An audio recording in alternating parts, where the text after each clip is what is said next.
This week's episode is sponsored by Zorb Events Limited. They provide Zorb football, battle tag archery, UV dodgeball, sports days events, inflatable assault courses, plus many more activities coming soon. Ideal for sports teams, presentations, birthday parties, stag and hen parties, corporate events, school, and half-term summer camps, any occasions. Give them a follow and use the code The Good, The Bad and The Ugly Podcast for 10% off your first booking. The Good, The Bad and The Ugly Podcast with Tony Morell.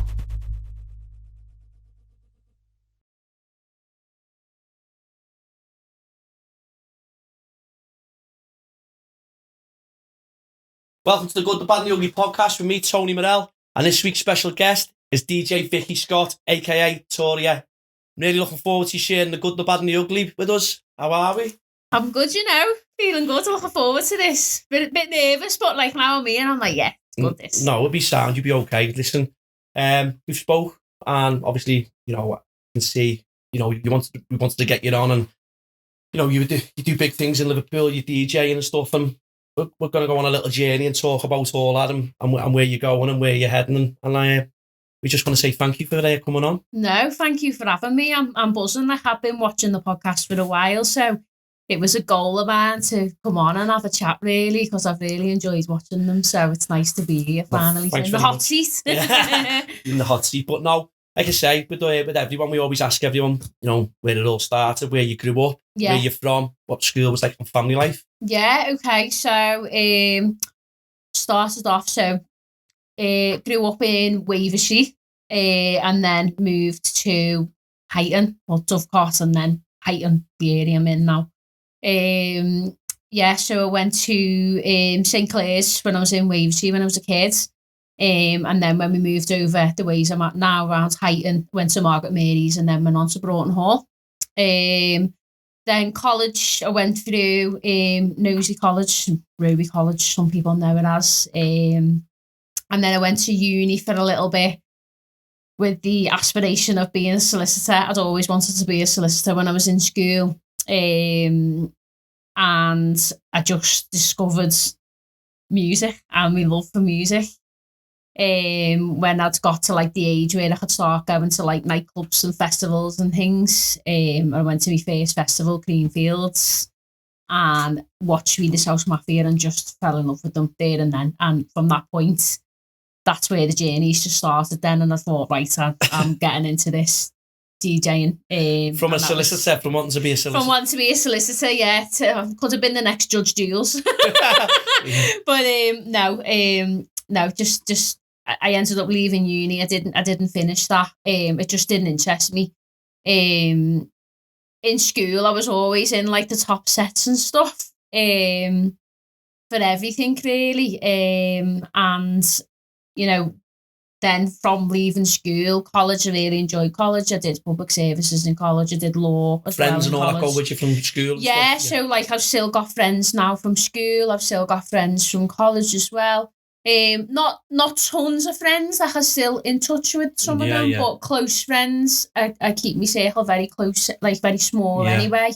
Which I think is the best thing to do. But yeah, I've still got friends 10 plus years strong, which is nice. That's good to know. Yeah, it's both good to have, from isn't school it? and college. So, Albie's as a kid growing up, was there anything when you were in secondary school? Yeah, so when I was a kid, I think everyone knows I've always been a bit of a tomboy. So I've always been into the footy. I'm a massive Liverpool fan. No, you're not happy with that walked flag? In here today and saw a big, massive Everton flag on the wall and gasped. But yeah, it's all good banter, I think. That way, I'm not like a bitter red. But yeah, so I've always loved the football. I was really into my sports and things as well. I was dead athletic when I was a kid. You active? Yeah, active. Playing out and stuff in the street, playing footy, and I must admit I was better than half the lads. I wouldn't be that kid that was left to be picked last.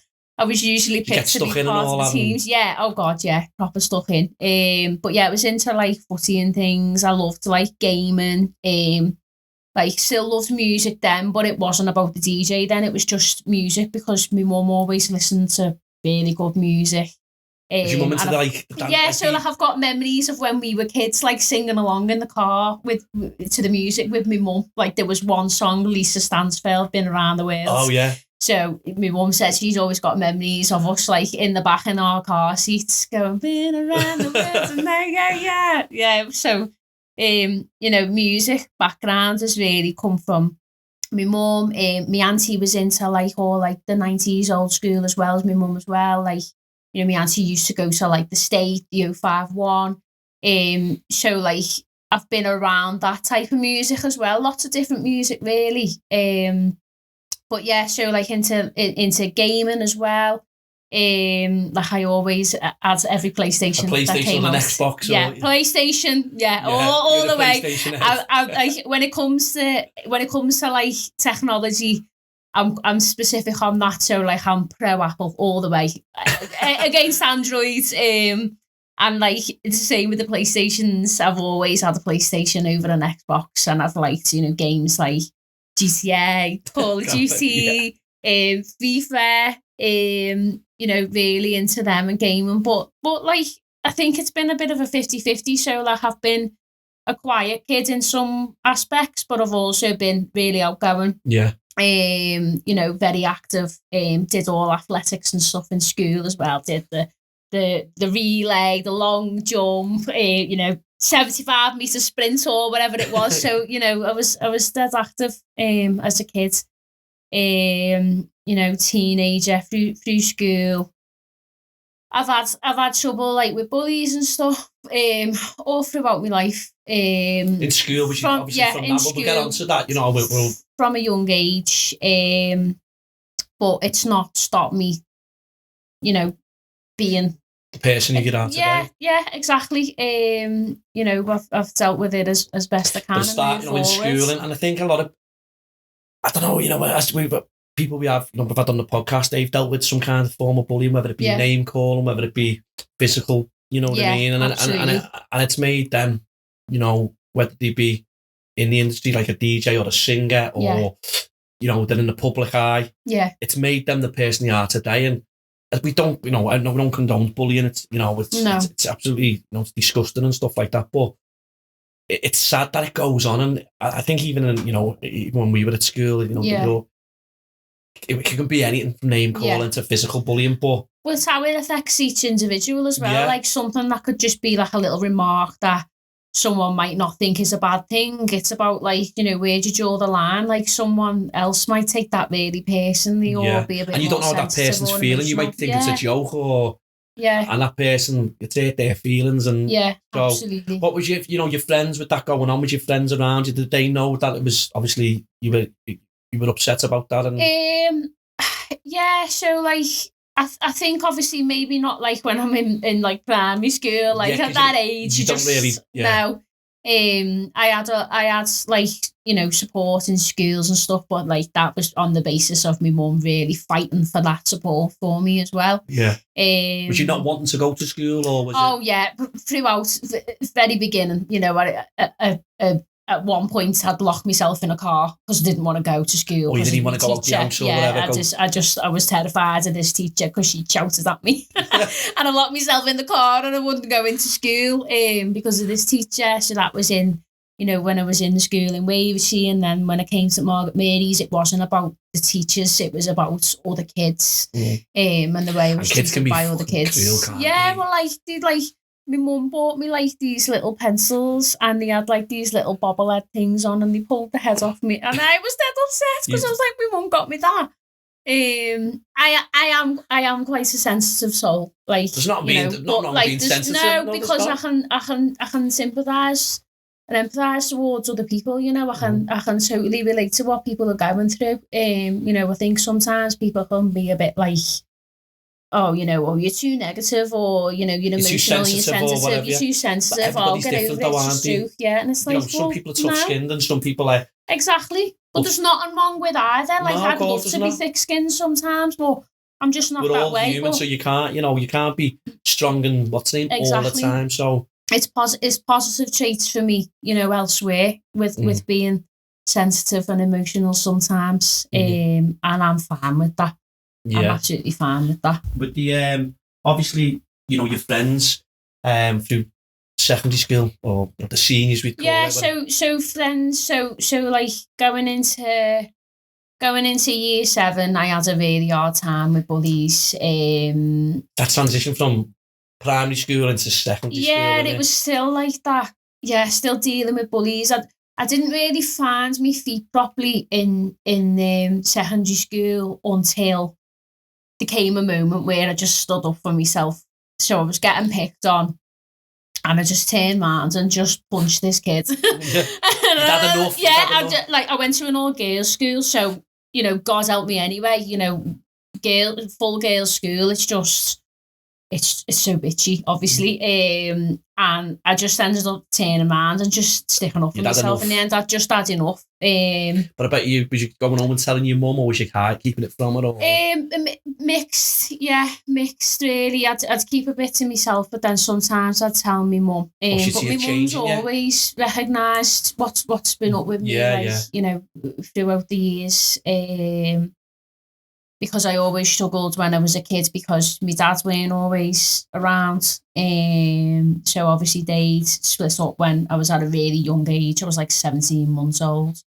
So it's the main family is always, like, immediate has always been in our household, me, my mum and my sister. And like that impacted me because I'd see other kids like with the families and the dads being around and the dads doing loads of stuff for them, and I'm like, oh yeah. But your mum was trying to play the part of mum and dad. That's it, yeah, she did both. And whilst we'd obviously had, a significant, like, my mum's partner then, like, when we were kids, like, he was great with us.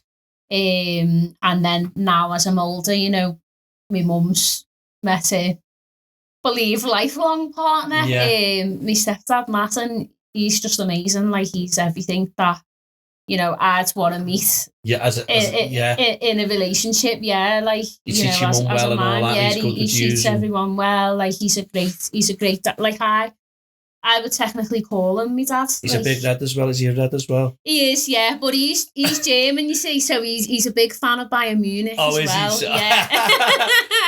Yeah, but he's really supportive. Like, he can't do enough for us, any of us, and even like my sister's kids as well. Like, they call him granddad and everything. Yeah, and like he's been like the piece. He's perfect for he's been the piece to the puzzle. Yeah, that's for us all. That's a great what's to say, piece of the puzzle, but. That's lovely to hear. But obviously your friends and going out and stuff like that when you got to that age. So yeah, I know I went off on a little bit of a tangent there, but yeah, so like in school when I did that, the following week I got invited to a party then, and I had loads of mates. Yeah. And it's not that like I've never had like loads of mates. It was just, I think, from seeing that, like when you're in school, it's like, oh, they've had a fight, and everyone's like, jumping around. So I got invited to a 13th birthday party the following week, and we went in a limo, and there was loads of mates, and then they were my group of friends then for years throughout school. That was either when I was in year 8 or it might have been year 9. And I was friends with them then for the remainder of school. All the way through school. Yeah. Can't remember where we really parted ways. Because I had different friend groups throughout school for different things. Yeah. There was the ones that were like really good in that, and then there was like the ones that were like shit. Yeah. I just got along with everyone. I was one of them kids do it where I was just in the middle. I weren't like the most popular kid in school, but I weren't like, the other end of the scale either. I was just okay with everyone. Yeah. And yeah, so like me friend groups in school were mixed, but like we all kind of knew each other as well. And I'd go out with different friend groups. But yeah, like all great friend groups. I have got great memories of And you still friends with some of them today, or? Yeah, some of them, yeah. I couldn't say all of them because obviously, like just turned 31, and some are married, some have got kids, some have moved abroad. We've all got different things going on in our lives. But still in touch with several, yeah. But obviously some of them are in completely different friend groups. Yeah. So I probably can count on one hand friends I'm still in touch with from school. But like, you know, that's fine by me. I tend to just like keep myself to myself. No, that's it. There's nothing wrong with that, is it? You know what I mean? So from there, going out, like, when you get to that little bit of you start going out, going to town. Where was your one of my friends, Emily, who I was friends with right through school, and another friend who I'd been friends with since primary school as well, funny enough, Jen. We stayed friends throughout periods of time from when we'd left school as well. So I started really going to town with them. And Emily and Jen all went to the same schools, Broughton Hall, and to Margaret Mary's as well. But I knew Jen when I was much younger. We used to go to like the caravan and mum and dad's caravan, and it was great. I loved it. And then I later got introduced and knew Emily a bit more in secondary school, and then I started going to town with them. And Emily is a hairdresser, so she worked in a salon where she'd introduced me to another group of friends, a completely new group of friends. And I've been friends with these girls now ever since then. Since being introduced to them, since being introduced. So they were like my group of friends, and they still are. But obviously, I'm me and Emily are two of the ones that don't have kids yet. So, you know, like they've all got like the kids or, you know, families, partners. So it's a bit difficult sometimes to catch up, but when we do, it's like nothing's changed.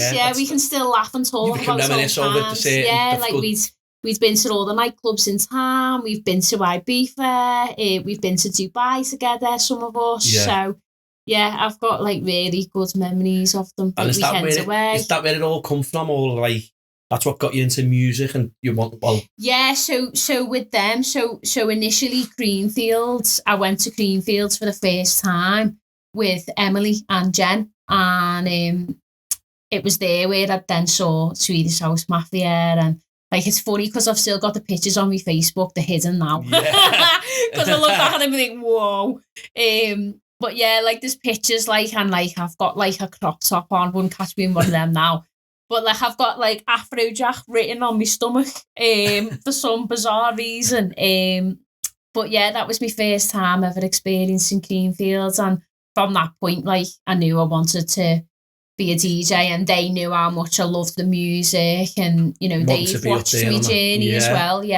Like they've always known like the DJs that I've been into and the music that I've loved. Obviously, we've all been into the same thing. We've been to the same nightclubs. Like we used to go to Mansion every weekend. We used to go to Garland's. We'd be out till all hours. Like all hours. I don't know how we used to do it, but we'd be out till all hours. In just different nightclubs around town, but mainly them two. Just I've had a mad experience in town, but I've experienced a lot of places in town. So DJing, obviously. No, when you start, you thought, I'm going to have a go at this. Yeah. Did you already did you have your own set of decks and all that? So what I did was I got this little controller. It was an ion controller, I think, and it was shit. It was, but at the time, to me, it was amazing. But like, it was just this, it was about that big, and it had 2 jog wheels on it, and like literally like 2 faders in the middle and a crossfader, and that was it. It was so basic. There was barely any controls on it or not. And I've got a picture of it on my Instagram, actually. I put a picture up of my 2 first controllers, and that was one of them.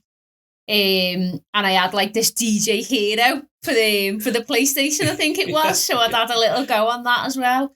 I was just like slowly getting into it, but they were to plug into my laptop, them controllers, and I was just messing about on this program called Virtual DJ. Was you hooked on it? Like, yeah, I'd have the speaker, I'd have my laptop and the controller on the side in the kitchen, and my speakers at the sides, and I'd be on it all the time. As soon as I come home, like I'd be wanting to go from college, I'd be getting them out, playing on them, just learning and just listening to all my favourite music and learning how to mix. And because I was using controllers to start with, I couldn't actually mix until I properly like got on a set of actual CDJs. So when it comes to CDJs, I was a bit like, oh my god, how do we use these? Because I've had like the experience of and the privilege of having a sync button on these because it's on my laptop. So it's not necessarily a bad thing because whilst I was having them controllers on the laptop, it allowed me to like experience creativity with music. So I used to mix in and out of tracks really quickly. And now I've taken like a bit more of a slower approach where I can mix in and out like by like outros to intros and intros to outros and so on. But I can also have that creative side as well. I get a bit excited. I can just do all mad stuff like throwing acapellas over tunes and things, or like live mashups and things like that. So yeah, having them that laptop and controller experience has taught me things that I might not have learned so soon on CDJs, really. So where was the first big opportunity that you got with? Like, was it I'd say the first, like the first biggest opportunity would probably be Reminisce, which wasn't too long. Like obviously before that, like I'd had like, gigs in town, I'd had residencies in different nightclubs. So like I had a residency in a club called Secret. I'd DJ'd in Mojito. I DJ'd in another bar at the time that was called Matinee Idol. So I'd had like different experiences and stuff. And I'd say my biggest one was when I started to play on Reminisce. So I went and introduced myself to Lee Butler. And I just said, I'm Vicky, I love music, I'm interested in DJing and I want some more opportunities. You've done it the right way, innit? Yeah, just like how it was. I found out where he was DJing and I went to go and see him and go and speak to him.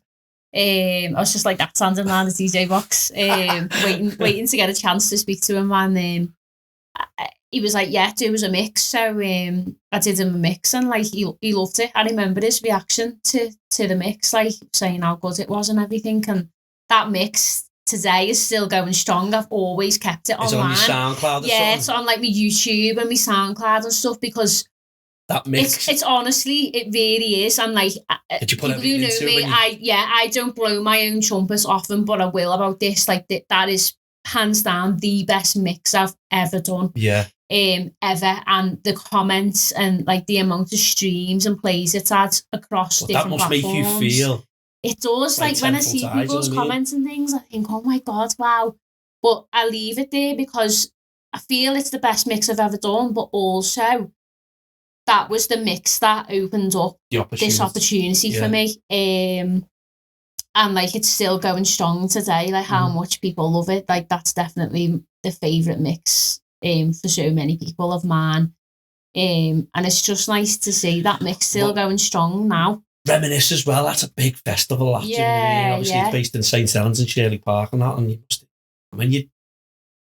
even I used to play footy, there was a couple of people watching. Yeah. I used to, it was mad. I used to get like a buzz of like, when people were watching, there was that many people watching, I'd get a buzz because I think, big tackle or you play a good ball through or something, or you score. Yeah. There's all them people watching. I don't know if it's the same with DJing because, I'm absolutely. So like, obviously my first set at Reminisce was in the VIP arena at the time. So that was in 2015. And obviously the VIP arena isn't the biggest, but it's still busy. There's still lots of people in there. And like that was a good experience. And then the following year I was in the VIP as well. Still look back at clips from them now, especially the 2016 one in the VIP arena. And it was just brilliant, and people buzzing, like people coming up to me and giving me high fives over the decks and stuff. Or just buzzing, like people coming over getting selfies with me and that. Like it was mad. I was just thinking, like these people are getting pictures with me, and I was just thinking, I'm like not anyone.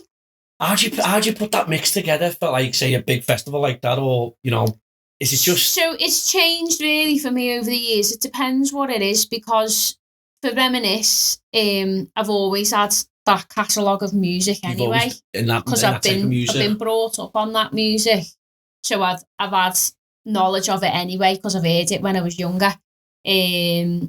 But like I would sort a playlist out and get a playlist together. But now as time's gone by and I'm more into my career, I've found that sometimes you can't always plan a set because you just don't know how it's gonna be.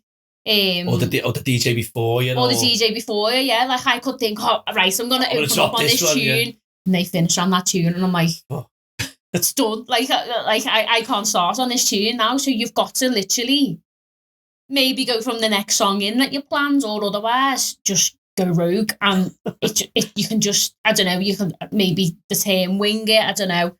I've probably winged a lot as well, but some have just been unplanned and just been absolutely amazing. Some have been a car crash, but like I'm not afraid to admit that because. Are you critical of yourself when you over critical? Yeah. But what I can say is, even though I'm not the best like at taking criticism, I will always work on it. So whenever I've received criticism, I think, right, I know what I need to improve now, and I'll do it, and I'll do it, and I'll do it until I know that I can improve on that. And it shows because I started getting into music production, and my productions when I first started were like shocking. And I listen back to some of them now, and I think, I know how I can improve that now. I've learned new things and different techniques, and I know that I can better them now. And like the music I'm making now is obviously so much better than what I started making, but that's because when I've made music, I've sent it off to people with more experience, like other experienced producers, and got feedback. And then if I've not known how to do it, I've been like, how do I do that? Or there's been like tutorials and things I can watch online.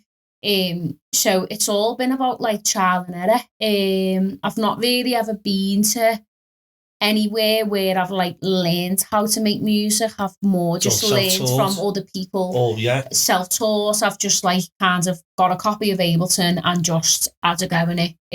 Been shown like little bits and bobs. I've had like a couple of lessons many years ago, but it wasn't like any more than like 2 lessons.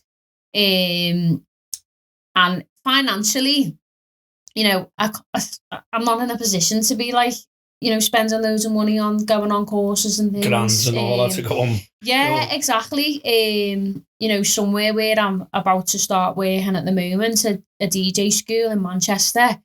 I'd won like a taster course there years ago, and I went, but because I'd already got a little bit into Ableton, it was like an introduction to music production, and it was stuff I already knew. So whilst it was great and I took a few things away from it, it was stuff I already knew because it was just like a taster session. But I said to Mark, the owner there, I said, like, you know, I really wanted to go on one of the courses at the time, but I couldn't afford it. Yeah. And it was like at a point where I know like how big, like, you know, and easy it is now to probably get finance and stuff for these courses or split payments, whereas at the time there wasn't as many options. So now I feel like you've got more like where you could like spread it over like, I don't know, 48 months or something like that, and you can pay less, whereas it was like an option of like 3 payments, I think, and it was something silly like £400. And at the time, per payments, money, yeah. you know what I mean? So like this, say for example, like the course was £1,000 or something, like that was split over 3 payments, and I didn't have that money, and you know my family didn't either, so it wasn't something that. Yeah, it wasn't something that like I could just go and do. So that's why I went to uni, because I was like, you know, my tutor in college unfortunately told me that I couldn't go and do music because I wanted to go to a place called SAE, and they do like music production, sound engineering, all the rest. Like they even did like gaming and VFX and things like that there. So I wanted to go there, but sadly I listened to my tutor, because my tutor was like, you've got no experience or background in music, you need to do this to be able to get onto that. And I shouldn't have listened because I could have just went off and done music. But like, I think I don't see it as a negative because there's probably other stuff and experience about it in my life what you've learned that I might not have had if I'd have just went there. So, you know, mad, innit? But, yeah. But from that big event, obviously touching on that big festival you've done, and you've done many big. How did you feel? You know, obviously when people are having coming up and all that. How are you dealing with so much like people getting photos, people high fiving you, and yeah, you're feeling good, but then you know yourself. Sometimes you might have a bad set or whatever. Yeah. How's your mental health? How's your, you know, how you feeling and all that? Because it's sometimes everything's all great and everything's all good and all that, and everyone's like, yeah, and then there's the other side of it where there's a bit of. So like it's all been dependent on like how each set's gone really, because like, you know, if you have a good set and it's going great and everyone's coming up to you and you're buzzing, it's the best feeling in the world, it's the best job nice in the world. Comments and stuff like that. It's love all that. But you know, with the positive can come the negative as well. You know, I've had people like commenting on my stuff going, "Oh, you think you're Tiesto?" Like, because I have a penis. But yeah, for starters. But like, you know, like, oh, you think you're a Vicki and all that, and I'm just like, just trolls, is it just like people saying like, oh, you know, you're an average DJ at best, and I'm like, okay. You know, so average. I'm on these kinds of gigs, exactly. And, you know, but sometimes it affects people in different ways. It's like people could pass comments on our podcast and stuff and go, "Oh, you fucking shit" or whatever. And just, okay, you know, if you don't, you know, just scroll past it. You know, it's one of them, or if it's not for you, fair enough. And we don't... that's the thing. But like a lot of the time, and I'd probably say more than most, I've not been able to scroll past it. Yeah, and just turn a blind eye and just go, no, like I hone in on that comment and it will affect me. Like sometimes it's affected me for days, sometimes it's affected me for weeks. I've probably missed out on opportunities because my mental health's been so bad. And a lot of the time it's been a case of I've not been able to drag myself up or even get out of the bed some days because I'm just like, everyone hates me or people think I'm shit and I've not really known how to come back from that deal sometimes. With that in that way and stuff. And like you say, you're performing and all that, and I'd probably be the same, do you know what I mean? I'd probably, you know, like most people, you know, if you're good at, you've got a skill or you're talented at something and then someone, and listen, everyone's entitled to an opinion. Yeah.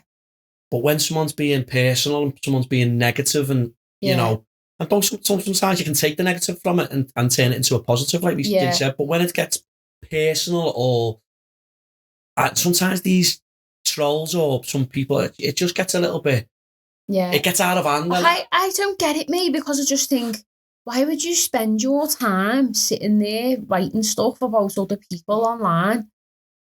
Like, I've only just had it recently as well, literally a few weeks ago, and I just think, focus on yourself. Yeah. Like, what are you getting out of commenting on someone's stuff saying, oh, you're shit, or you're this, you're that, or they did this, they did that? I just think, why are you consuming all this energy? And it's rich for me to say because I consume these negative comments and go, ugh.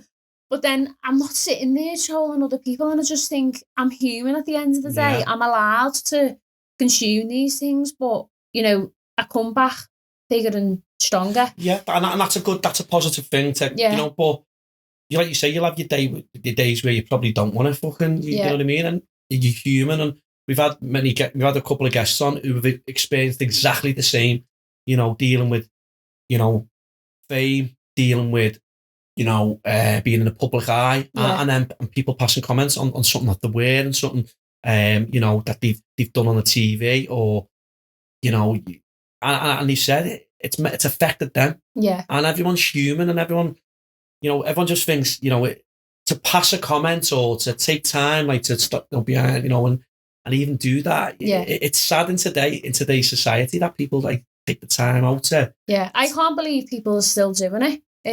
I think if anything, it's got worse. Yeah, I think much online worse. stuff, you know, and listen, people can have opinions, and okay, you put yourself in the public eye, or you put yourself, but yeah, fair enough. You know, you take a negative and try and turn it into a positive, but when there's below the belt, there's below the belt. And, I find a lot of the time, a lot of stuff that's online, especially with the younger generation now, like I seen something the other day on Twitter, and it was aimed at like someone's dad who's no longer here, and I seen it and I thought, oh, that's fucking low, that way, do you know what I mean? And I'm thinking, and then the guy whoever it was, deleted the profile or whatever. Yeah. But they had the bottom and then they find these people, and then it's all, it was a joke.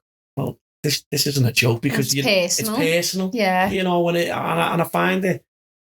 I just find it how it goes on, and I just think it's sad in a way, do you know what I mean? But I don't understand it, to be honest. Like, the way I've looked at things before, like sometimes I've said this in the past as well, like sometimes I have been jealous of other people's opportunities, and sometimes I think, well, if they got that and I haven't, because like I work dead hard and I'm really passionate about mine. But the way I see it is, I think you can have healthy jealousy and unhealthy, toxic jealousy. And for me, like, I can be jealous, but I think, right, okay, I can better myself, and I want to be where they are. It's not like, why have they got that? They don't deserve that. Or just think about it. Or like, about it, innit? Like, because I have sulked about stuff in the past, and I am not afraid to admit that. And I think that's the difference with me. Like, people can say things and say like, oh, you're negative, or oh, whatever, or they've said this about such and such and whatever. I'm like, yeah, okay, sounds, but who hasn't in the life probably said something about someone else? As you get older, then come on, be realistic. As you get older, you get a bit more mature, and you think to yourself, what? I have said in the past, I think, oh my God, I've been such a moaner in the past, or I've said some things, or I have been a little horrid at some points in my life, and I just think, I know that though, and like I've always apologised where I'm wrong. And that's the bottom into it. If apologising is a big thing. It is, and a lot of people aren't capable of doing it and taking ownership. I had what's into that. I've got to apologise. Sometimes you got to go with your tail between your legs and go, I was out of order there, or whatever, and I've got to do it to someone. Some people just can't. They've just got to be right. And that's just people. Unfortunately, they've got to deal with that, and that's just, unfortunately, they've got to deal with it. It's sad, really, but like there's things for me. So like years ago, there would probably be situations that would absolutely crumble me, and I'd argue the point till I was blue in the face. And now I've come to learn that some people, there's just no way you just can't argue, and I walk away so much quicker now than what I did put your energy in the past. Into something. Like I just think I don't, like, sometimes I used to get into like I'd say, for example, you'd see a comment on Facebook or whatever, and you think, don't agree with that. You'd be like, make little comments. That used to be me. I did used to be quite opinionated on my Facebook, and now I just think, what's it worth? And I just think that's some level of maturity from myself, because I did used to have comments, and whilst I still do, it's not something that I will hide from people. If I've got something to say to someone, think about it before, I'll say post it. I'll say it to them, or I'll really think about it. If it's online, I will think about it, what I say, unless people can use that as they do, and they can unless I've been a bit rash. But when it's been a bit irrational, it's been in a case of someone's mistreated me, and I've got to stand up for myself here. You're gonna fight your corner. That's it's like anybody. That's what you do, and if you think, and I'm one of them myself, I'm not,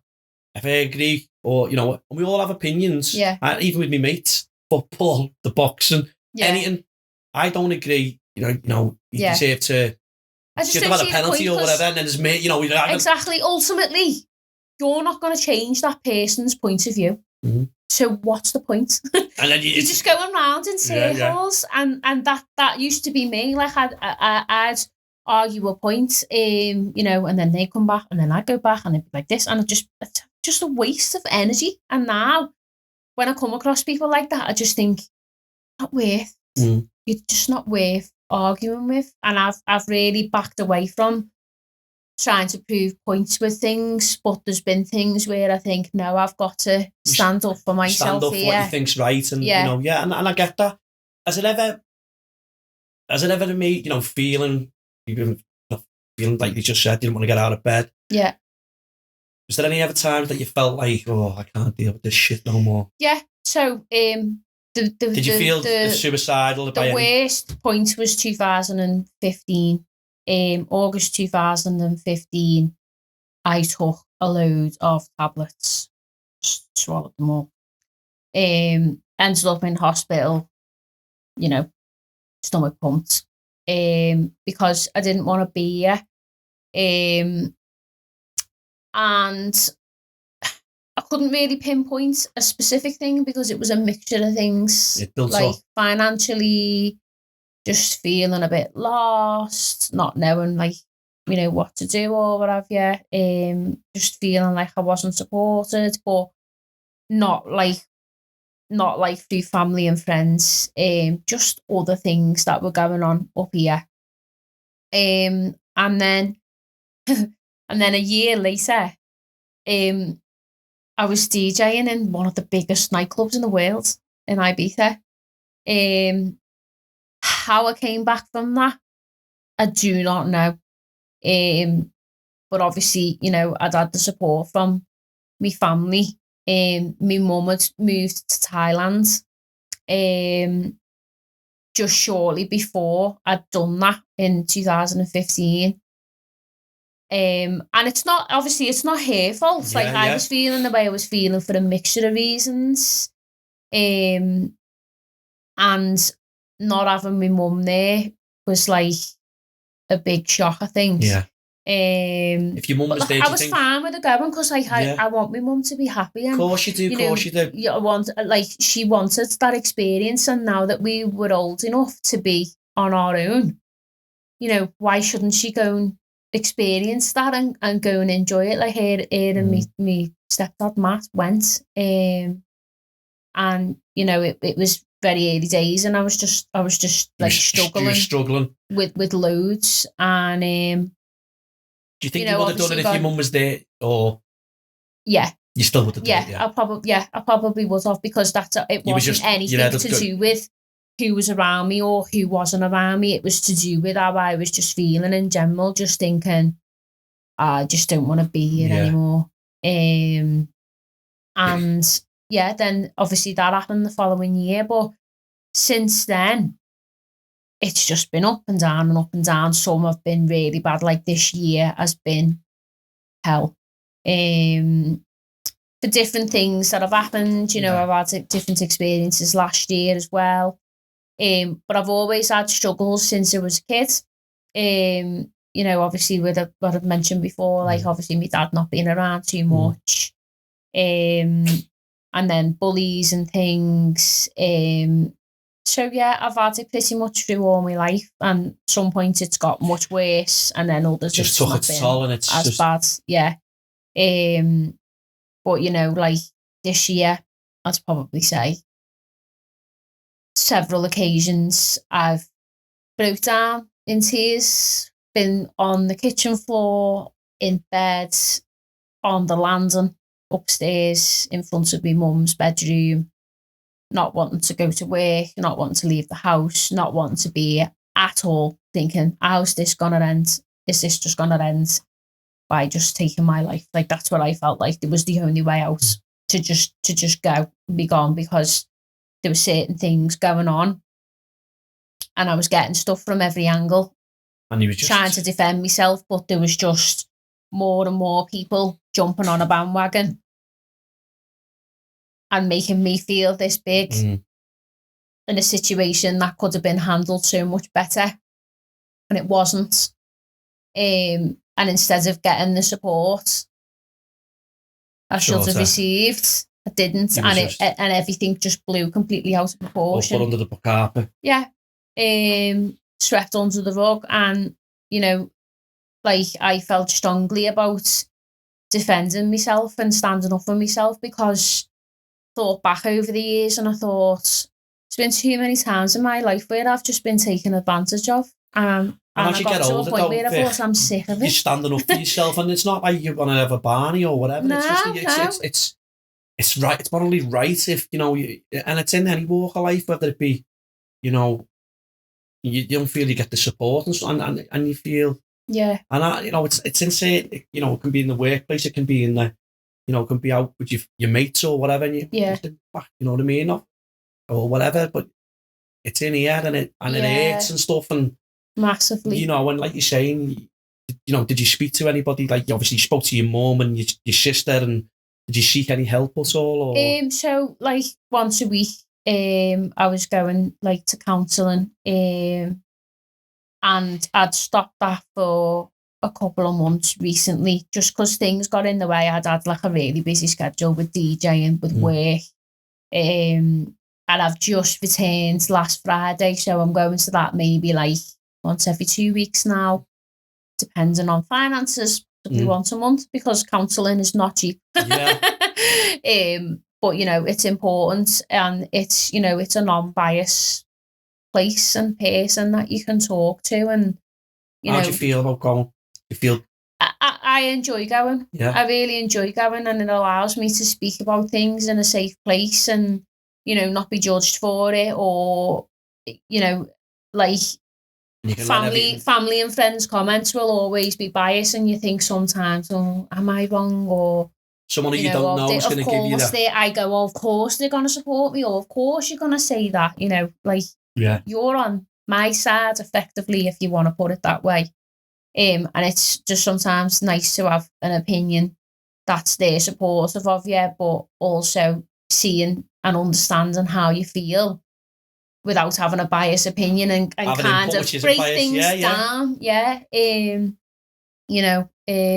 But I do enjoy it, and I think I've been through counselling before as well. Like I went years ago, and then obviously I stopped going because I stopped feeling the benefits of it. I come to a really good point in my life, and I was just like, I was just happy and buzzing. I was just all right, and I didn't need it, so I wasn't feeling the benefits of it anymore. So I just left going.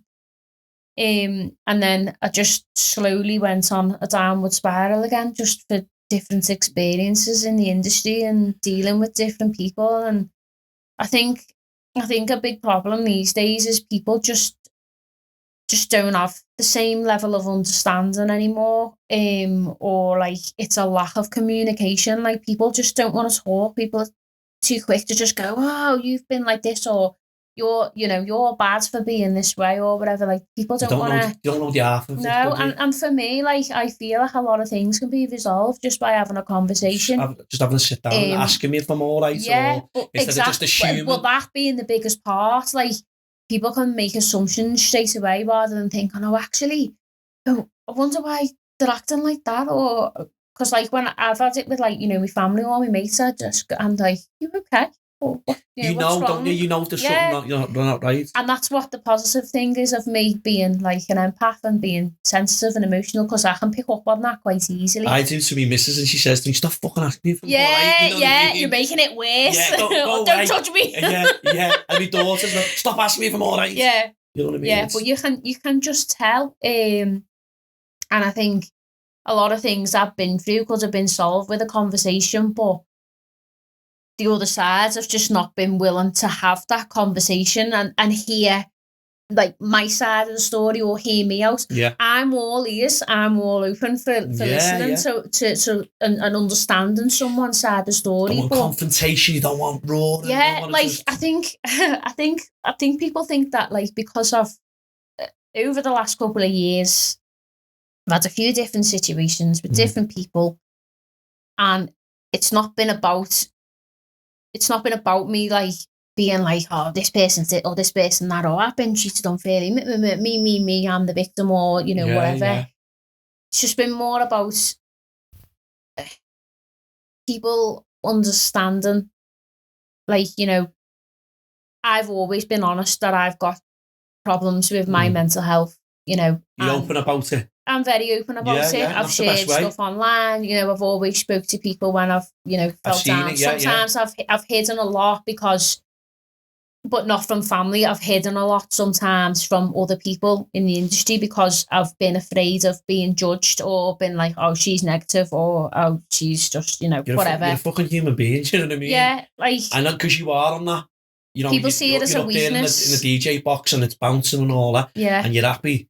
And inside, you're fucking probably aching and you're upset, and you could be playing songs and everyone, a couple of thousand people or whatever. Yeah. And they're all buzzing. But inside, you're fucking, you know what I mean? And your set's done and whatever, and you can go, yes, I'll see you later. Because I've had loads of sets, like, I've been crying before my sets, and I've went on and if I've had to block it out of my mind and go on and do this set. And smash it. Like I was upset at Reminisce this year, and my set was the closing set on the Love House, the outdoor stage, and I was at a point and I was like, I want to go home. I don't want to be here. I just want to leave.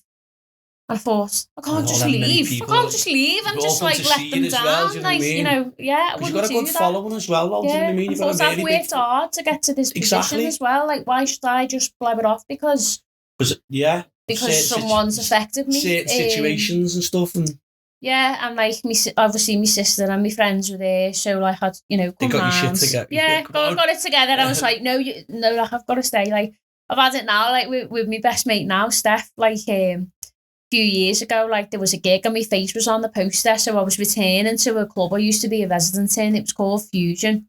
I think it's still called Fusion now. And they'd invited me back to go and do a set, and my face was on the poster on all these posters around town.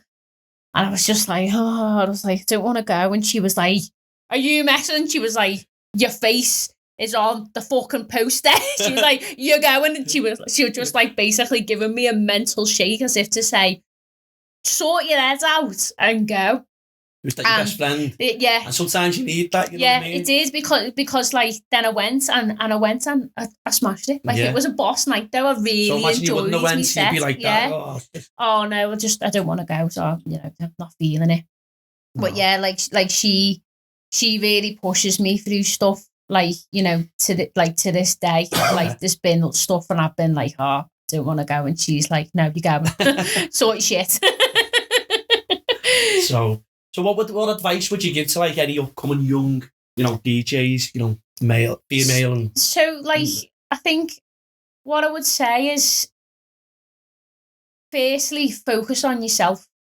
Obviously, the obvious things are, make sure you're online. An online presence is a really big thing now, but, going and speaking to the right people. So whether that be promoters, club owners, people who've got events, or the DJs,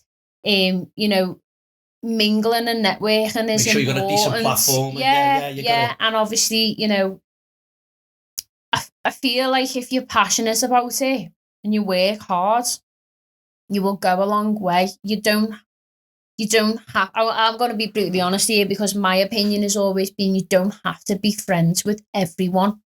Like, you can still be successful and be just okay with everyone. Like, you don't have to be part of, all these groups. And like, there's a word that's always lingering around about cliques, and they do exist. Listen, cliques absolutely exist, because it's like football. I've got mates who are footballers. Yeah, it's not just and they were far better than me, and the professional footballers. Yeah. I like to think I was a decent footballer, but he said, Tony, I was selfish. I just cared about being, even though there's 11 years playing. Yeah.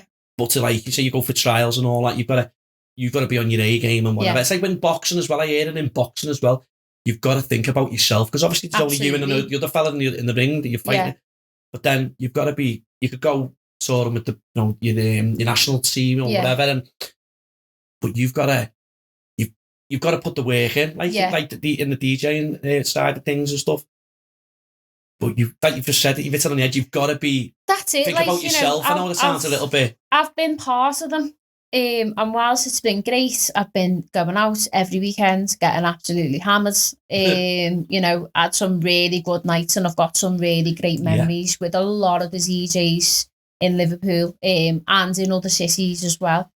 You know, I look back at some of the photos and the videos sometimes, and I just think, I just think they were good times then. Yeah. And it makes me a bit sad sometimes, and I think I haven't quite got that relationship with some anymore. But I think I don't know what it's ultimately down to.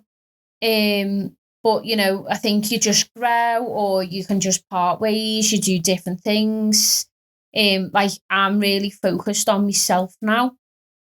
And my advice to up and coming DJs would be maybe get involved from a networking point of view, and you know, trying to get gigs and stuff. You have to be there and be involved in the crowds at some point. I'm not going to discredit that at all and say don't do that. Yeah.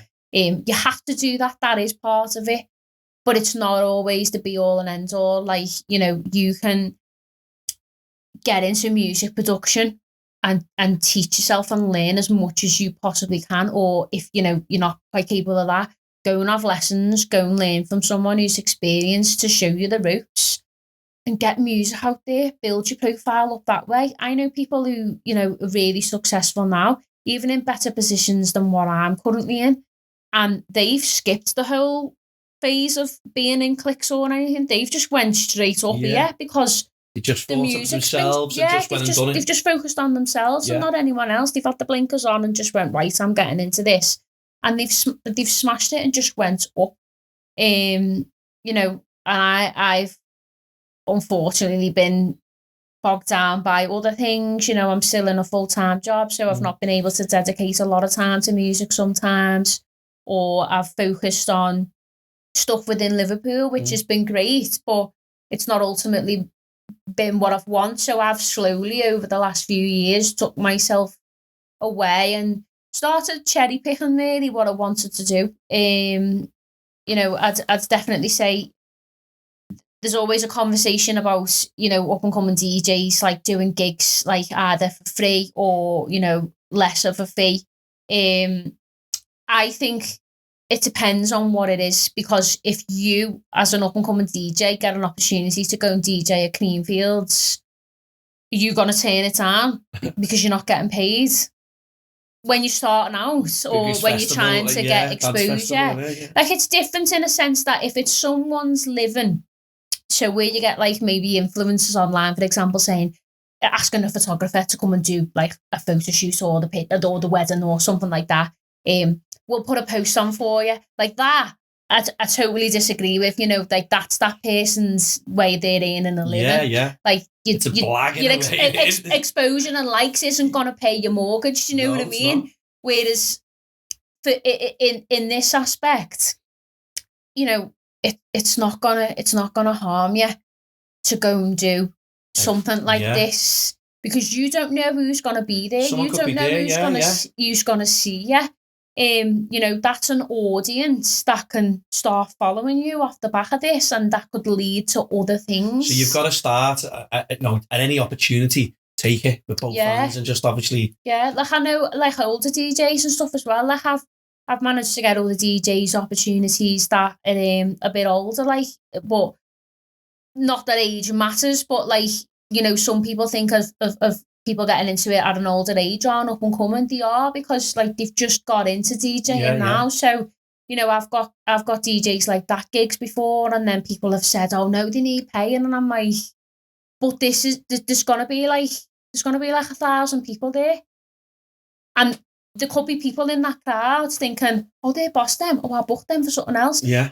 But it actually did happen now. You know, like these DJs that were on this gig with me, I've ended up getting other gigs off the back of it, because they're good at it, and like they proved themselves. Someone heard them, and then they've been invited back, or they've been asked to do other gigs in other venues. So it opens doors, doesn't it? You know what I mean? Yeah. So like sometimes it's not always about financial gain. It's about what exposure you could possibly get from something as well. You know, like I started doing Creamfields for free because when the opportunity presented itself, I was like, God, like I always wanted Creamfields was my ultimate goal, because that's where it all started for me. And I always say that, like, that's where I fell in love with dance How music. does that feel though, when you're there? So like, there's a video of me when I was 19 years of age, right? And on this video, I'm talking about things, and I get asked about, what are basically my ultimate goals.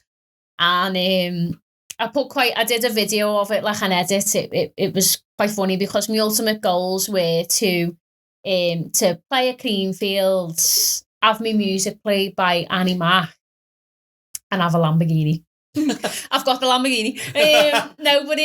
So like I did like a video. So I've got the footage of me playing at Creamfields on it, and then I've got I didn't quite get my music played by Annie Mac because sadly she left Radio 1, but I met her at Creamfields, and that was more than enough for me to be on the lineup when she was as well. But I ended up getting interviewed by Radio 1 at one of the events I went to at Bramley Moor Dock for Circus, and they used my voice then as a soundbite on Annie Mac's show. So my voice was on Annie Mac's show every week going, that's as Scousers like, because I'd had a drink as well. They interviewed me when I'd had a drink. And I'm going, when you walk out to work or something, when it's Friday and you just get in your car and turn the tunes on and you get put Radio 1 on Annie Mac and it's the weekend and it's like, I cringe, I can't listen to it, but like, it's funny because people actually found me on Twitter off listening to this. So there was a group of friends, I think like somewhere down south, and they contacted me on Twitter and said, is that your voice on Annie Mac's show? And I said it is, because they'd seen her retweet something that I'd said about me being the voice on the show. And they were like, this is like our running thing. So, where groups of friends have something and they all relate to, and like there's usually like a phrase or something. So they would repeat to each other my phrase, what I said on that show. And I'm still in touch with them now. I've got them on like my socials and stuff. And they said that just my voice doing that helped their partner get through some really bad times. And would I do a video to him just to cheer him up? Because they loved my voice on that show. And I was honestly blown away by it. Really blown away by it. That just me saying that, but being what we've like just been that, speaking about, like, it's helped someone. It's helped somebody. Yeah. It's just like, I didn't even do anything. Did you just hear your voice? Yeah, they just heard my voice and they all loved it. They all buzzed off my voice on that show every week. But for them to get that video from you. Yeah, I did it. I did the video. I sent him a little video and just said, that's probably just like, he picked them up like, let's see him off the radio, do you know what I mean? So that's brilliant, you know what I mean? These are things I've never spoken about either. You've had your struggles. Yeah. And you've sort of turned it round. Yeah. And this guy, these people have reached out and said, can you do it? You're probably like, do you want me to say it? I know, well I was, because I was thinking, what am I going to say? But because I'd experienced it myself, I knew exactly what to say. Yeah. And it did help, and like he was like so grateful for it, more his partner, because I think he's maybe a bit shy or something, or just obviously was struggling anyway. But it's so mainly his partner I'd spoken to, and she still contacts me now, and it's just that nice. It's just really nice. So you've been recently been signed by Front Management. Yeah. So how's that going? That's going really good. So I've literally just met my manager for the first time in person. And I've been signed with her since January. So we'd first had a discussion in December last year, and obviously New Year was coming up and stuff, so we said we'll catch up in the new year. And her name's Frances, and she's absolutely fantastic. She's from London, and she's got other artists on the roster as well. So she's got Ben Malone from Kiss FM. She's got Louis Milne, Alex Culross, Calvin Logue.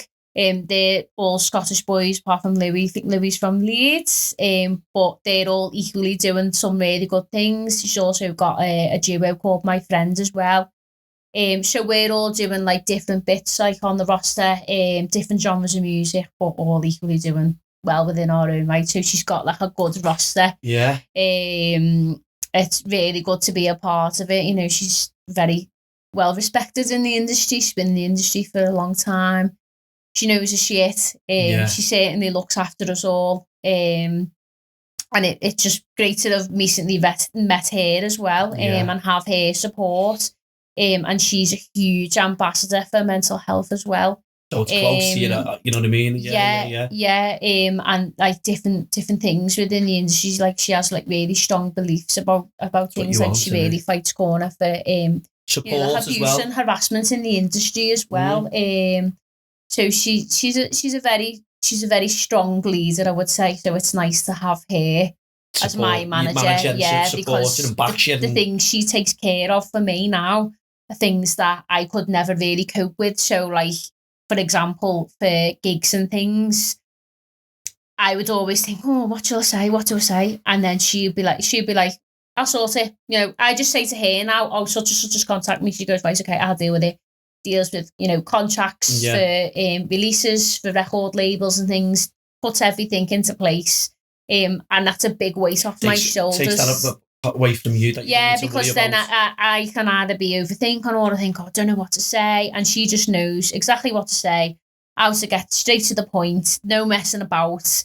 No one's taken advantage of me then with her, on board. It's I'm buzzing. She's got your interest at that. She's not absolutely, and that's what you need. You need with people a manager like that around. well. You don't need any, and it goes on in all walks of life. There's you need a manager that you're within their best interests. Yeah, because you get it. People get backdoored and all that, and it's like, see you later. She must be shattered because the amount of stuff that she's got to deal with between a lot of us is ridiculous, because we've all got different things going on in completely different genres within the music. So like one end is like techno. Yeah. And then another end could be like house music or like minimal tech. It's mad, but I don't know how she does it, but I'm so grateful to have her, sorting things out for me. So big things to come. Definitely, yeah. She's got a lot of plans for me, and she steers me in the right direction. Like she keeps me.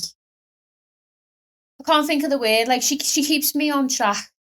I know like what I'm aiming for. Like I tell her like my goals, my ambitions, what I want to do. She'll try and fulfill that for labels I want to release on next, gigs I want to do, and we'll work towards and she's that. Big in the industry. She can make a few phone calls like she'll take care of that and speak to like like different promoters, or she'll obviously, like I've mentioned before, she'd deal with like the labels side of things and like label A&Rs and things sending like them that. Over the bits and bobs and nothing. Like I still do a lot of it because I still feel strongly about speaking to people like they're human as well. So like for recent opportunities, like I will want to introduce myself, but I will CC her into like the emails and stuff, because I think it's important to show that like I've got a manager, and having a manager is kind of a little bit like that next level that you've got representation. But I also want to have a conversation with people and tell them from my point of view, because whilst obviously Francis is passionate about what we all do, the passion is different coming from me, because you, that's DJ, that's internally for me, and I think that really comes through. Coming from my point of view rather than from Francis saying like, because even though like she does it amazing, by the way, the way she picks us up and writes about us and says things about us, it's just, I feel, coming from a personal point of view, I feel like to a lot of people in the industry, I think it's probably more appreciated that it will come from the artist themselves than someone else just doing it for them. So I feel really strongly about like that kind of one-to-one connection with people and introducing myself. And I'd probably say that as a suggestion to up and coming DJs as well, going back to that point, to like, just be yourself and introduce yourself to as many of the people you feel you should be introducing yourselves to as well. Just be yourself, be passionate about what you do, be honest. About what you want. Like, if you go to a promoter or something and just be like, I just want a gig, or it's like really flat, or treat them like a person. Like anyone they're normal people, aren't they? It's anyone I send demos to, if I send demos on a Friday, for example, people tend to be in a good mood, hopefully on a Friday, if they're not working over weekend. So I would usually, depending on where it is, say, for example, if I send a demo on a Friday, I'll say, hey, how you doing? Hope you've had a good week. La-di-da-di-da. Bit about me, if I haven't spoke to them before. And then at the end of it, like, I'll always close off, if it's a DJ, for example, and I see that, I don't know, for example, like Rivalry on Radio 1, kind of closely linked with her now because it just recently released on her label. And I made a tune last weekend and I sent it to her, and I will always speak to her just, like with respect and just treat her as a person. Yeah, she's a Radio 1 DJ, but she's also a person. She's also human. And I will say, I have a boss time. So she was DJing at Elro on the weekend. So I was like, have a great time at Elro, smash it. Take an interest in what they're doing as well. Because if you think, well, how many... That message, though, can obviously... They could be having a shit week or whatever. Yeah, that's and that message you or took email, an interest in they're like, how do you know what? Yeah. And then they go out and they go and smash it. Because sometimes people must... I mean, I don't know whether that's maybe just the way I think, but I'm surely not the only one who thinks this way. But they must just think, people aren't bothered about me. They just want to send me all the stuff to get their own things out there. And I get that. So, it's just nice to take...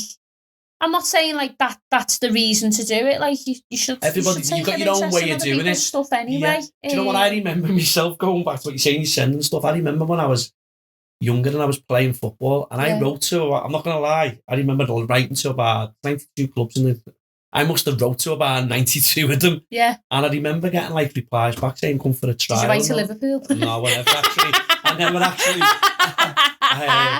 I never actually, but I remember, and I was like, and scouts coming, and I remember going, and I went for a couple of trials and stuff like that. But if you don't reach out in that way or whatever, that's just how the way you deal with it and how you how you approach it. Yeah, because sometimes that by sending that letter or by sending that email or by it's opening that door and exactly, and you've got to knock on a lot of doors. Of course you do. Like Hannah Lang is absolutely, she's just smashing it at the moment. And, one of the recent stories I've seen from her on her Instagram, she was showing. Didn't she work in a dentist or something? That's right, yeah. And she was showing emails that she used to send to people asking for gigs.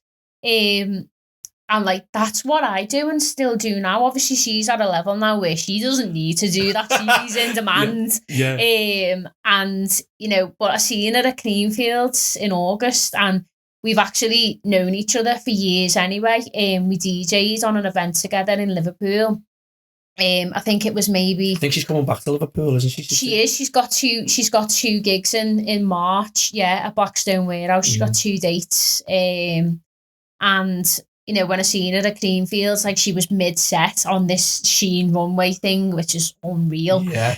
And when she see me, she come bouncing over to me like that, and I was just like, like this is boss, like it's good, Hannah Lang has just come bouncing over to me, like what's happening? And we just gelled, like she's just that sound, and like to have her like seeing that like what I'm doing and saying keep going, and she was saying to me as well, like focus on yourself, keep doing advice. what you're doing, keep doing what you're doing. It's good to see that though, giving good advice where even at that level, but like we DJs on Creamfields together as well a few years back, and Ariel Free was funny enough on that lineup as well. So my head's been going, woo, this is a sign, because I was on that same poster as them for the utility poetry or something, and I'm seeing where they are, and I'm like, oh, my time's got to be coming soon. But even just there, just like running at me like that and having her support and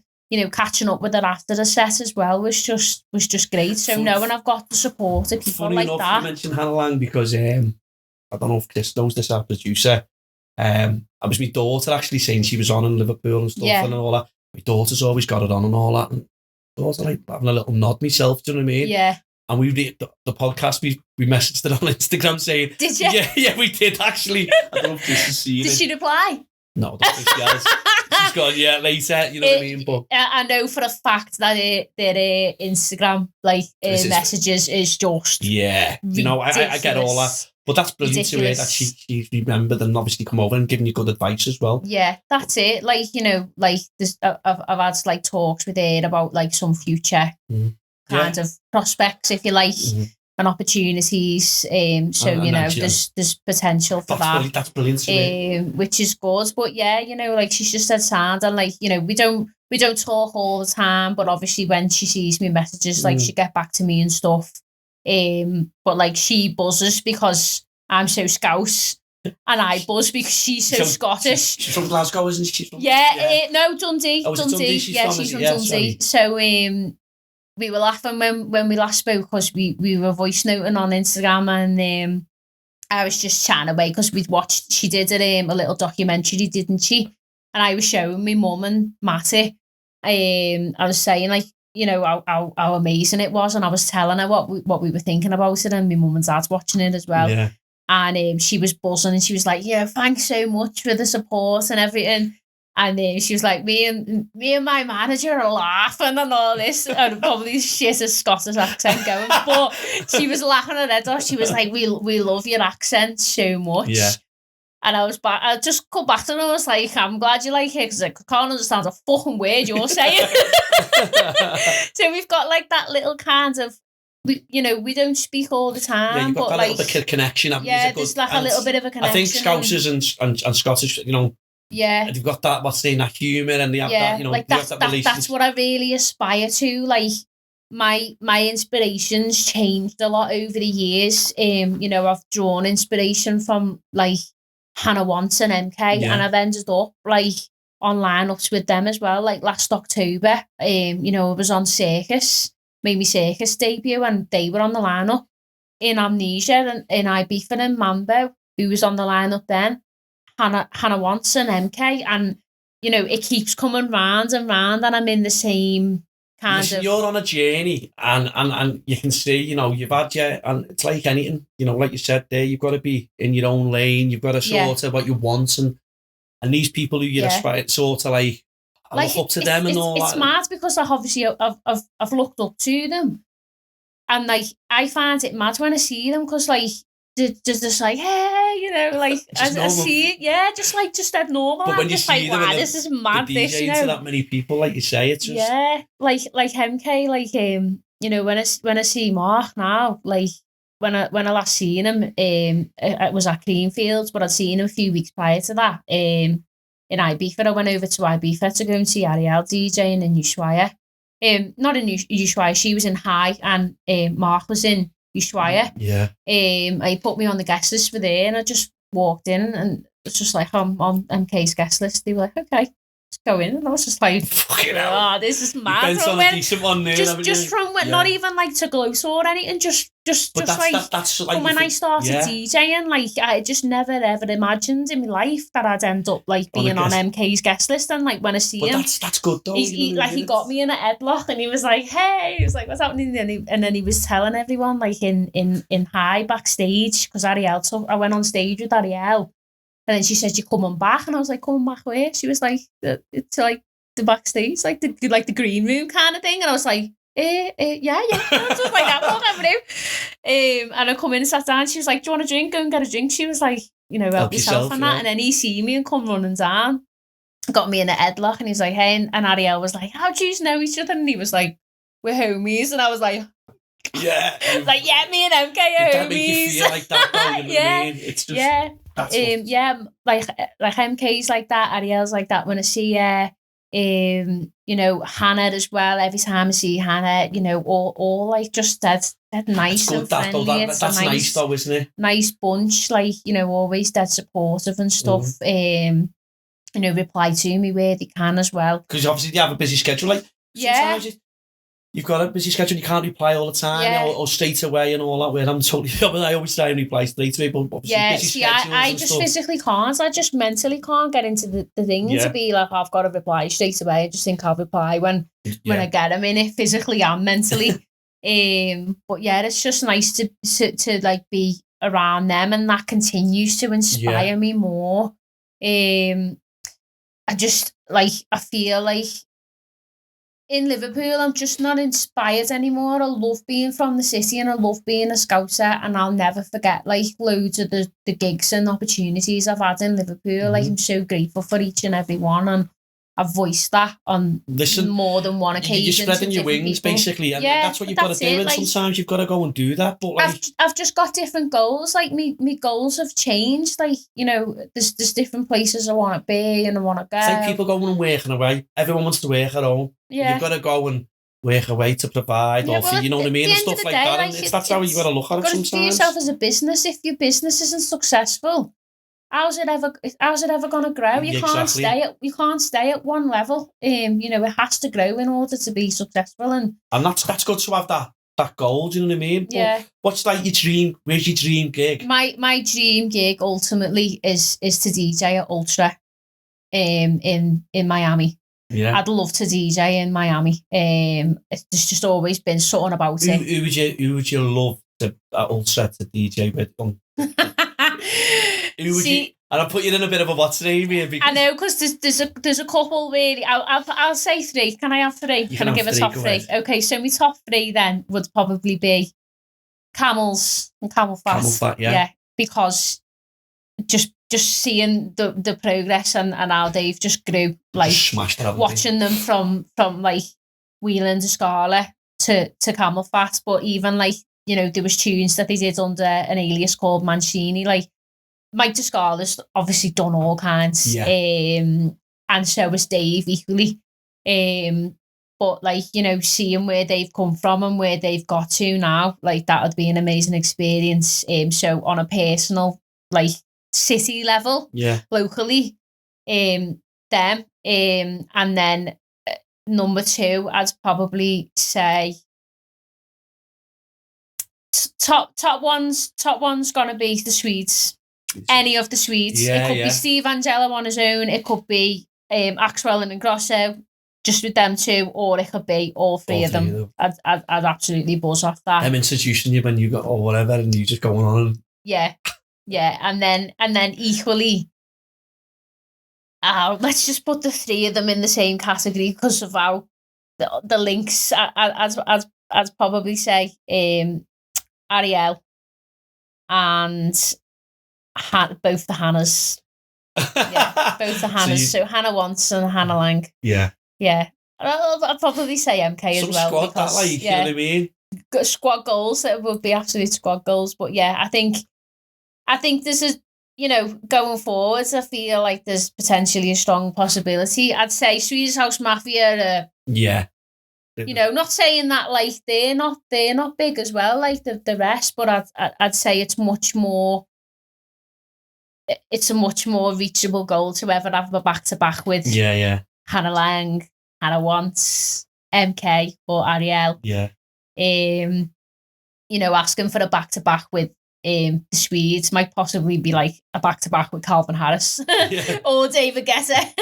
I'd love to DJ with them. There's loads that'd be on the list, because Calvin Harris is one of my all-time favourite DJs. I love Calvin Harris. Even when Hannah Lang did that remix for him, I was just like, wow. And I was jealous, but it was like a good jealous. I was like, you're buzzing for that's unreal. Like, I'd love that. Like, so, you know, some squad that, like. I know.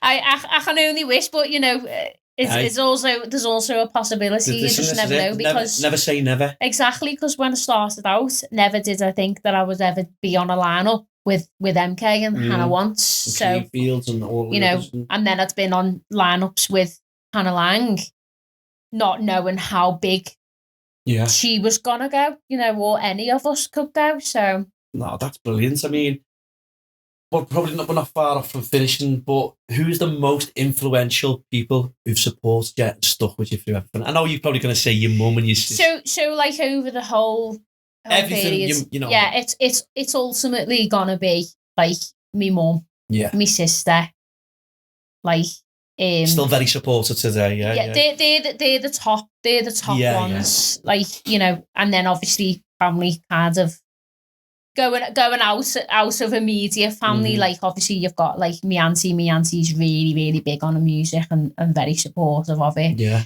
You know, I think my nan understands it to a point, and my grandma and like my granddad did as well. Like my granddad had my granddad had absolutely no idea about amnesia in Ibiza. But because he knew a DJ there, he seen the amnesia sticker and put it on the back of his van. So he drove around with this amnesia sticker on the back of his van because he knew a DJ there. But yeah, obviously family is a no-brainer. Yeah. Friends, really supportive friends over the years. I'd probably say ultimately top 2 supporters have been Steph, who's like my best friend now, and my other friend Dean. So Dean I met at college. And you've remained friends. And we've remained friends ever since. Yeah. He's got a wife and 2 kids, and I'm godmother to his eldest daughter. So we've got like a really good friendship. And with me music, he's never been into like festivals and going to nightclubs and things. Totally different in that aspect. But he supports you in other ways. But he supports me in other ways. So like he did actually come to Creamfields one year, coming with me to come and see me set. But whenever I have, there's like a running thing now where whenever I've got a release, he waits up till midnight to buy me tune, to be the first to buy me tune.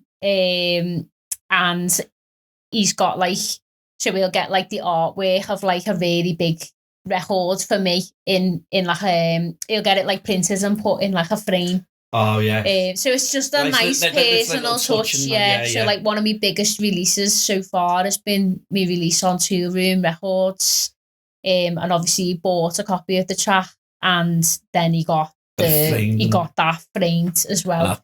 With the purchase of it and the artwork in it, and put that in a frame. So just nice things like that, really. Like they're the top 2, and then I've obviously, you know, like I've had other friends that have been supportive, but there's probably 2. The ones at the forefront that have like either been there to the gigs or little personal touches like that would be them too. That's, you know what, that's been you know, that was a very, very, what's the name, you know, talk about your life and where you've been, and you know, this is why we have, you know, just normal people on, because you're a normal person, Vic. You have feelings, and this is why we say everyone has a story, you know, whether it's the good, the bad, or the ugly. And I think we went on a bit of a journey, and you shared absolutely everything and where you want to go in life. And I just think, you know, keep doing what you're doing, and just, you know, be positive. And like you say, you've got to be selfish in certain situations. Yeah. Not being big-headed, not being up your own backside. No, not at all. And you don't come across like that. And, you know, I'm glad I don't. No, you don't. And we, you know, ourselves here want to just say, listen, we wish you all a luck in the world with everything. And we just want to say we thank you very much for sharing. No, the good, the bad, and the thank ugly. you for inviting me. I've really enjoyed it. It's nice to share my experience, and hopefully people get something from it, you know what I mean? So, yeah, absolutely. You know, like, and anyone who's watching this who feels like, you know, they might want to message me or have a chat, or they're struggling, needs any advice, you know, with music or anything. Socials and that, how can people get in touch with you? Because we'll put it in the description and stuff like that. Yeah, so it's at DJ Vicky Scott or at Toriah music. Yeah, and you know, if you want to have a chat or anything, just drop me a message. You know, my inbox is always open. Always right, Vic. Thanks very much.